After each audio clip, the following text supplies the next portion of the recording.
and welcome to Ganesh Institute channel. So today in this video we are going to discuss about again bases and dimensions, but a new specific question. So let's say you are given, can I ask you a question that how you can find out bases, means what are the conditions to find out bases for any span? First of all, that particular matrix should be spanning to that particular space, linear space, vector space. So then we can say that it will have a basis, right?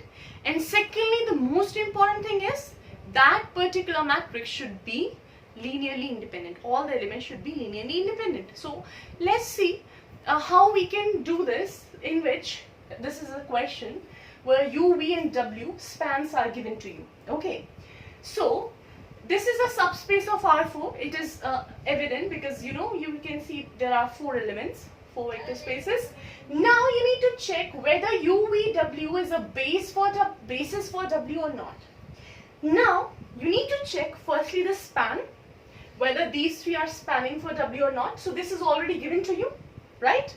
Spanning means a whole space, a big space, and that particular element is a subspace of that, okay, that big space. Secondly, linearly independency. Let's see whether it is linearly independent or not, because on that only it will depend whether it is a basis for w or not. Okay, so you can see that this is u, v, w. Basically what we do usually, we take x1 plus x2 plus 2x3 equals 0, 2x1 minus x2 4x3 equals 0, 0x1 x2 0x3 equals 0, x1 plus 0x2 plus 2x3 equals 0. But here we don't need to do anything because we can see this is 242, 2402. You can see this is double of u, right? 2 times 1 is 2, 2 times 2 is 4, 2 times 0 is 0, 2 times 1 is 2. That means from this we can analyze that w is equals to 2u, and because it is 2u, that means w is dependent on it, right? So u and w are linearly dependent. That means w cannot form a basis, right? But that is with respect to u. What about u and v? Now we need to ignore w because it is linearly dependent, right? So it is not following the condition, it is not satisfying the condition of a base, so it is not a base. It is not forming a base. Now let's see u and v. We cannot find any apparent relation in these with each other. So what we can do, again apply the same thing. If you see, to check whether u and v are linearly independent or not, what's the procedure? You know very well that you need to consider this is your u, 1, 2, 0, 1.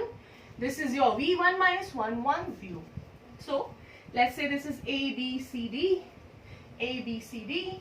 So A, usually what we do, we can take x1, x1, x2. Okay, so if you take this x1 plus x2 equals 0, then after 2x1 minus x2 equals 0, here 0x1 plus x2 0, x1 plus 0x2 equals 0. So you can see x1 and x2 are 0, and this proves that u and v are linearly independent, right? So because these are linearly independent and only 2 spans are linearly independent, so there will be 2 bases for w. Not w, but basis for w will be u and v. That means 2 bases. So dimension will be equal to, second part is find out the dimension of w. In first part we have checked that why these are forming the basis u and v, and why w is not forming a base. And in second part, dimension of w. So dimension will be the number of bases, and 2 bases are there, so dimension will be 2. Alright, I hope you got this topic, and if so, then don't forget to like, share and subscribe my channel. Take care till my next video. Bye.